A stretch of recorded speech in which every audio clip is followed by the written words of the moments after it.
Depois do avanço das pesquisas genéticas, quem fala em raça, em se tratando de humanos, assina um atestado de ignorância.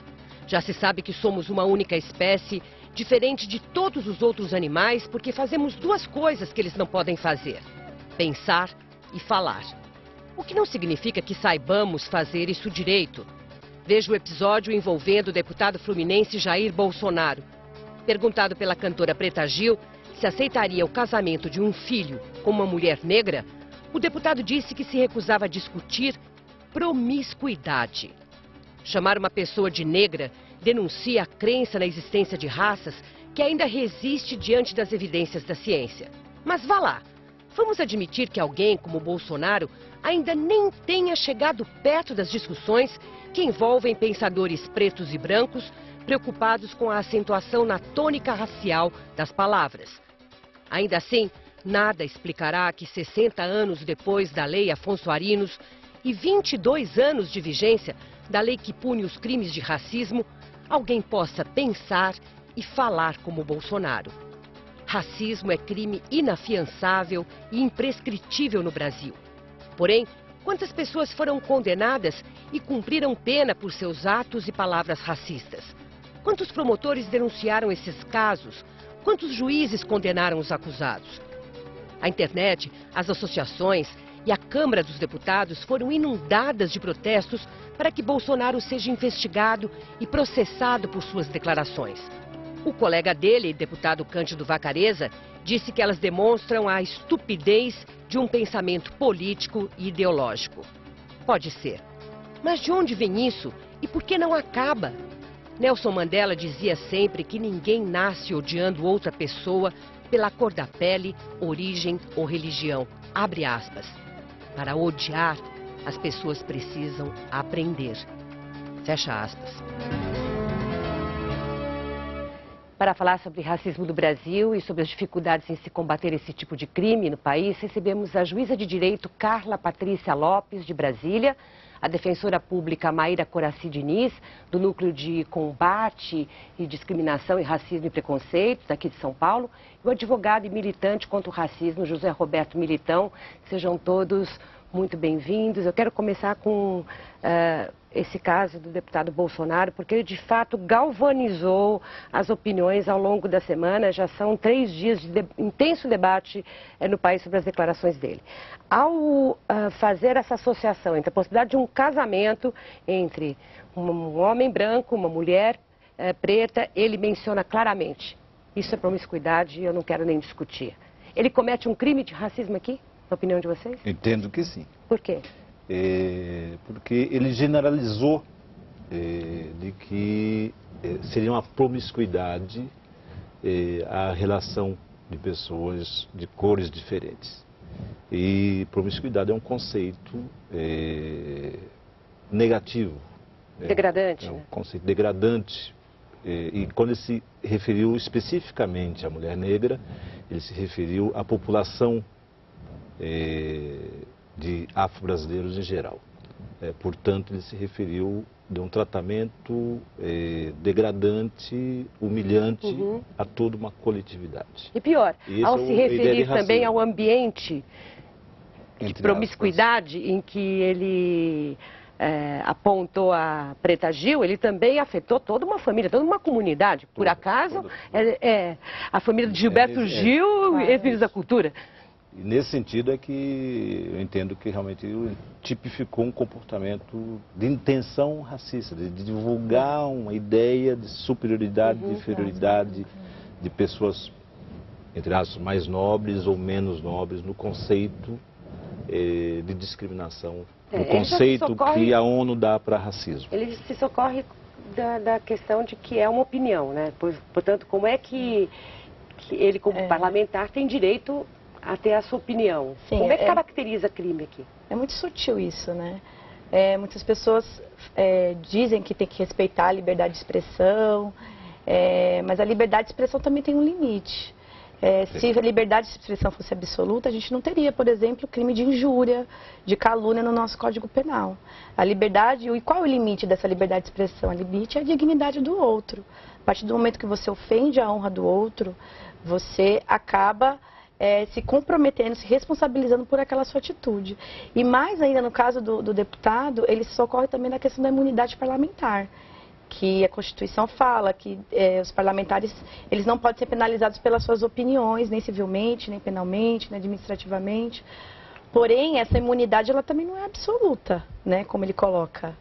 Essa imunidade tem um limite. E qual que é o limite? É justamente a dignidade do outro. Até que ponto isso foi uma opinião dele? Né? Uma opinião, ele estava ali com a intenção de dar uma opinião ou com a intenção de ofender a apresentadora ali na hora? O que você acha, juíza? Bom, há um aspecto importante também em relação à imunidade mencionada pela doutora Coraci, que tem a ver com o mandato exercido por ele. No caso, essa declaração ou essa opinião não está diretamente ligada ao mandato exercido pelo parlamentar. E, no mais, como a doutora já colocou, me parece que isso desborda um pouco, vai um pouco além da mera opinião, para se referir especificamente à conduta ou ao comportamento da Preta Gil, ou da sua família, ou da sua comunidade. Enfim, me parece que isso vai um pouco além daquilo que a própria imunidade parlamentar, de acordo com a Constituição, pode acobertar, pode respaldar um parlamentar. Então, não vejo aí a salvaguarda, o resguardo por parte da imunidade parlamentar. De toda forma, ele teria que ser julgado, esse caso tem que ser analisado pelo Supremo Tribunal Federal. Ele tem esse foro, né? Sim, em relação à esfera penal, à esfera criminal, sim. Se por acaso ele vier a ser processado criminalmente, ele tem o foro privilegiado perante o Supremo Tribunal Federal. Mas me parece importante destacar que isso não quer dizer necessariamente uma impunidade. É apenas um foro específico que é dado a ele em razão da função que ele exerce. Agora, essa questão do preconceito e do racismo é sempre complicado porque esbarra nessas questões da injúria, da mera opinião dita por acaso. Mas quando a gente vai analisar lá embaixo, o preconceito, a palavra já diz, quer dizer, é um conceito deformado sobre algo que resiste a admitir qualquer outro avanço político, avanço social, avanço da ciência, avanço do conhecimento. Então, como é que se julga uma mentalidade deformada? É complicado, tanto que a luta contra o racismo ou contra a homofobia, na verdade, deve ser uma luta de reconstrução da cultura de um povo, no caso quase toda a humanidade. Como dizia Nelson Mandela, como disse, né, e é um discurso famoso dele, de que as pessoas foram ensinadas a odiar, mas ele complementa esse raciocínio dele dizendo: nós podemos ensiná-los a amar. E esse ensinar a amar é a volta, desfazer a cultura do racismo, desfazer a cultura da ideia de superioridade, para que o Estado contribua, para que a sociedade veja o outro com amor, Mas com nesse respeito. sentido, uma lei eficiente, algo que, digamos, desse um limite ao pelo menos que preconceitos ou que ideias deformadas sejam enunciadas e repetidas, ela é um modo eficaz? Quer dizer, na prática, a gente consegue mudar a mentalidade reprimindo isso? Eu acredito que não. Acho que é tudo como o doutor colocou, é todo um construído, né? É um investimento na educação, investimento na informação, mas é importante também ter uma legislação que proteja a população, né, as minorias, que acaba sendo a maioria, desses preconceitos. E aí você coloca que se é eficaz, né? A gente tem dados, pelo menos lá no Núcleo de Combate à Discriminação, que infelizmente as denúncias são muito ainda pequenas, por vários motivos. Primeiro porque muitas vezes é mais dolorido ainda para a pessoa chegar numa delegacia e fazer uma denúncia, porque ela vai relembrar de todo aquele fato que causou todo aquele sofrimento. Segundo, porque muitas vezes é muito sutil a discriminação, não é direta, né? É indireta. Difícil provar. E essa é mais difícil ainda. Por exemplo, quando você vai entrevistar pessoas, como é que você prova que você não foi aprovada porque aquela pessoa tem um racismo embutido nela? Mesmo que ela não admita isso. Então é tudo muito sutil, difícil de ser provado. E por isso mesmo difícil de ser julgado e mais ainda de ser condenado.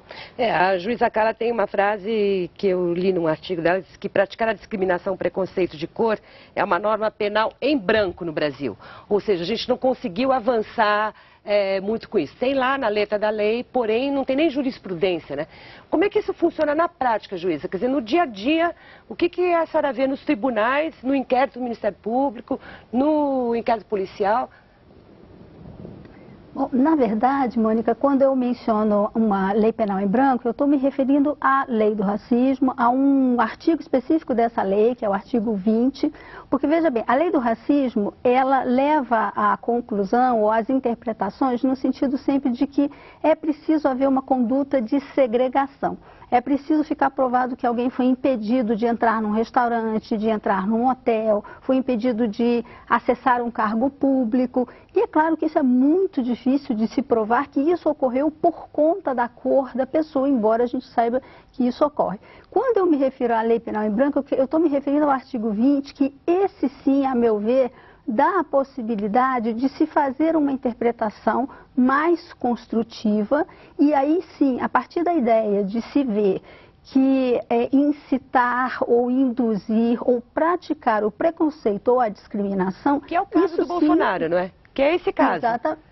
Exatamente, isso dá a possibilidade de se construir a ideia de que ali sim existe a prática do racismo, embora não necessariamente tenha sido uma conduta de segregação, de afastamento, ou de impedimento, de criação de obstáculo para que a pessoa acesse qualquer coisa que seja. Mas o mais importante, que me parece, é termos a consciência, enfrentarmos a tese de que no Brasil, no mais das vezes, o racismo é praticado por aquilo que já se chamou, teoricamente, de um insulto moral ou de um insulto simbólico. Por quê? Porque nem sempre a violência, seja material, seja moral, ela vai estar explícita. Então, veja, muitas das vezes, uma conduta muito subliminar, que por mais que a gente não queira, ela existe, essa conduta, sim, é discriminatória, é preconceituosa e se dá por conta da cor, da origem, enfim, de determinadas pessoas. Ou seja, na prática, a gente percebe que não é a lei, não é o alcance da lei que vai fazer com que declarações como essa sejam inibidas, não é verdade? A lei penal, ela ela visa reprimir, até no direito é conhecido como o direito negativo, né? O direito penal ele é para vedar certo tipo de comportamento.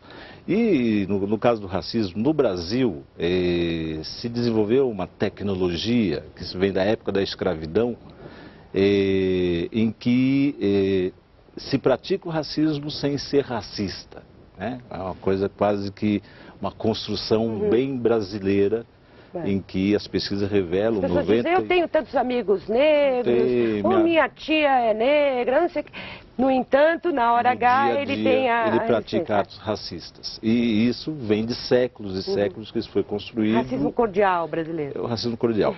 O que Milton Santos dizia, olha, é uma vantagem competitiva que nós temos, por exemplo, em relação aos Estados Unidos e à África do Sul, que também tem o racismo explícito com o ódio racial.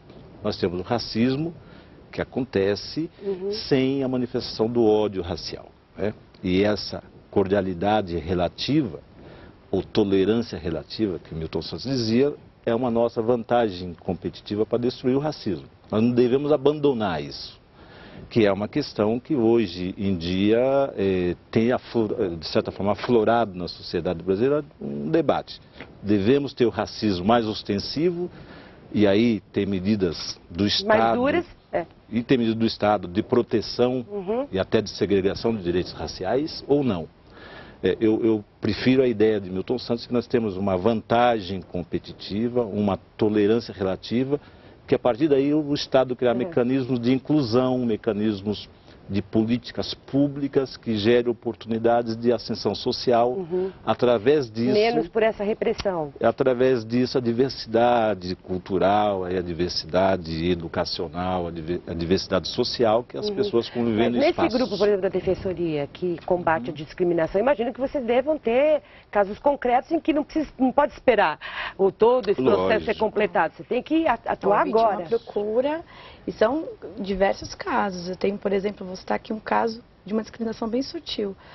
Uma jovem estava ali no centro de São Paulo, aí foi comprar uma calça jeans numa loja. Estava no caixa, pagando a calça, pediu por gentileza para a caixa dar uma apressada, porque ela precisava voltar para o trabalho, era hora de almoço. Aí a caixa pegou e virou para outra funcionária, segurou na blusa preta e falou, ó, tinha que ser. Você vê como é sutil, né? E como que você vai provar? Ela não teve testemunha, né? Porque ela estava lá, as duas funcionárias da loja. Isso acontece rotineiramente. Quer dizer, você aponta na cor um comportamento qualquer que não incomodaria... Inferiorizando a pessoa em razão da sua cor. Milhões de vezes todos os dias. E que o direito penal dificilmente vai conseguir enquadrar e vai conseguir produzir um processo com provas tal que vai punir. Acho que a juíza está querendo acrescentar alguma coisa, não é? Porque casos como esses chegam até um juiz para ser julgado, são prioridade, de alguma forma correm todos o processo no tempo normal, ou não? Alguém diz, isso daqui não é um caso para incomodar o Ministério Público e a Justiça.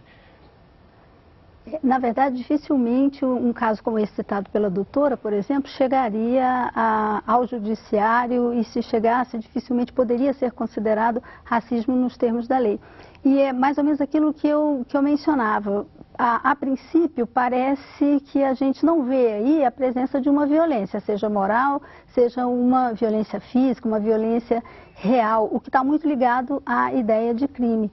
No entanto, são essas sutilezas que precisam ser reavaliadas e nós precisamos enfrentar esse tipo de situação para considerarmos efetivamente como uma manifestação preconceituosa, uma manifestação racista. Mas enfrentar em que sentido? Quer dizer, enfrentar endurecendo a lei, enfrentar tornando mais eficiente, com delegacias especializadas, com grupos do Ministério Público ou não? Qual é a melhor forma de... Eu não acredito na via da punição, da repressão do direito criminal. No Brasil, tivemos duas experiências. São Paulo teve uma delegacia de crimes raciais por 6 anos, que não resultou em absolutamente nada. Foram cerca de 200 ou 300 boletins de ocorrências em 6 anos. 25 ou 26 inquéritos policiais, 2 ou 3 denúncias pelo Ministério Público e nenhuma condenação. Mais ou menos isso que deve se reproduzir no país. E não porque não tenham ocorrido esses atos de discriminação e de racismo, e até do racismo ostensivo. É que o direito penal, mesmo nos Estados Unidos, onde o racismo de brancos e de pretos é assumidamente, acontece todos os dias, o direito penal também não é o mais eficiente. Eu continuo pensando em políticas públicas, políticas de ações afirmativas, em que te vai reconstruindo a cultura do povo. E o Estado tem um papel importante nisso. Dizer que tem uma lei federal e uma lei estadual também que torna obrigatório o ensino da cultura africana, a história africana, a história dos afrodescendentes aqui no Brasil. Mas eu ia até pôr mais um item que a revisão dos livros, a revisão dos livros didáticos. Porque, ao mesmo tempo, tem a revisão dos livros didáticos e tem muita controvérsia em torno disso, porque às vezes também há um certo dirigismo, há um certo dirigismo também com relação à maneira de reinterpretar a história, por causa da maneira contemporânea, enfim, do pensamento. Mas há também a pressão de grupos religiosos. Por exemplo, hoje, o deputado, ele chama Feliciano, se não me engano, né? Ele disse também, ele conseguiu de duas, numa declaração, pôr da mesma arca de Noé os negros e os homossexuais como causa do grande problema que foi, ele disse, os negros são uma raça inferior porque são uma raça amaldiçoada por Deus desde a arca de Noé e por isso que lá na África tem tanta peste, tanta fome, e ao mesmo tempo, por quê? Porque esse negro lá atrás foi um homossexual e portanto foi condenado. Ou seja, a gente lida nessa questão também com aspectos religiosos, mitológicos, extremamente complicados. E má interpretações de documentos bíblicos, inclusive, mal sem interpretados. dúvida, coisas ou tendenciosamente interpretados. Claro, que são mitos, enfim. Porque a população negra acaba sendo uma grande clientela de certos tipos de religiões. E para enfrentar isso, eu ia dizer, também se tenta uma lei para punir o crime de homofobia. Mais uma lei ou uma mudança de mentalidade? Temos tempo para chegar lá? Além da questão racial, a gente percebeu que o deputado Bolsonaro também armou sua metralhadora giratória contra os homossexuais com muita força. Vimos o deputado Feliciano também atacar negros e homossexuais ao mesmo tempo. A gente lida aqui também com religião, além de toda a nossa história e escravocrata e tudo mais. Mais uma lei, juiz, uma lei para punir crimes de homofobia, seria bem-vinda? Ou a gente cairia nessa mesma baixa aplicação que temos na lei do preconceito? Eu acredito que haveria sim uma grande tendência de cairmos nessa mesma situação da lei que prevê o racismo como um crime. E não acredito que as leis por si sós tenham a possibilidade de alteração de mentalidade. Acredito que a educação e a transformação cultural é que podem levar a uma evolução do próprio pensamento. De qualquer maneira, me parece que já existem instrumentos dentro do direito, do sistema jurídico e mesmo do sistema legal, para que a gente possa afastar ou até mesmo punir questões como essa, né, com manifestações como essas que se voltam a agredir, a ofender, a injuriar pessoas simplesmente em função da sua orientação sexual. Não acredito que uma lei específica prevendo isso como um crime seja absolutamente necessária, tenha a possibilidade de alterar o comportamento humano. Acredito sim na evolução a partir de uma transformação cultural que, a meu ver, se dá basicamente por intermédio de instituição de políticas públicas e de favoráveis. E de informação. Sim, e de informação. O problema quando é na religião é justamente que a informação científica versus a informação do mito é que demoram. Temos pouquíssimo tempo para encerrar. Eu gostaria de te ouvir, Militão, porque você insiste muito em que tudo que diga respeito à raça, inclusive na ordem semântica das coisas, deve ser posto de lado, para que possamos efetivamente avançar nesse processo civilizatório de desprezar a questão racial. Eu entendo que é um compromisso da humanidade, depois da Segunda Guerra Mundial, destruir a crença em raça. Nós somos vítimas, a humanidade é vítima de uma história. Nós todos, eu, doutora Maíra, doutora Carla, você, nós somos vítimas de culturas machistas, de cultura racista, sexista e outras culturas. Agora tem algumas, como racismo, sexismo, homofobia, que não é impossível, eu até entendo que é fácil de ser desconstruída através de políticas amplas, permanentes do Estado. E de alguns princípios, por exemplo, no caso de raça, é o Estado ter a determinação de não legitimar a ideia de raça como identidade jurídica das pessoas, né? E fazer políticas públicas de inclusão e políticas públicas de desconstrução dessa ideia de separação que inclui uma hierarquia racial, que inclui a raça superior e a raça inferior. Nesse conceito de raça isso está embutido. E o Estado tem que desconstruir isso. Eu imagino que também uma informação a respeito de como que o projeto Genoma desmanchou, borrou completamente qualquer conceito de raça. Como todos os estudos mostram que o homossexual é alguém que tem uma orientação e não tem uma escolha. São necessários também para que a gente avance, né? Isso. Também concordo com o doutor, mas eu acho importante, concordo e discordo em parte.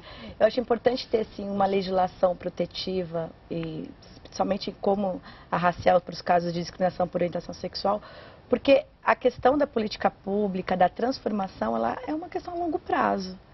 E até isso, até lá, nós vamos continuar tratando uma lesão corporal comum um crime que foi realizado por intolerância, quer dizer, você agrediu uma pessoa não porque você não gosta dessa pessoa, porque você teve uma desavença com ela, você agrediu porque você não tolera a orientação sexual dela, é muito mais grave. Então eu acho que a longo prazo, já que é um projeto a longo prazo, nós temos que ter mecanismos protetivos dessa população.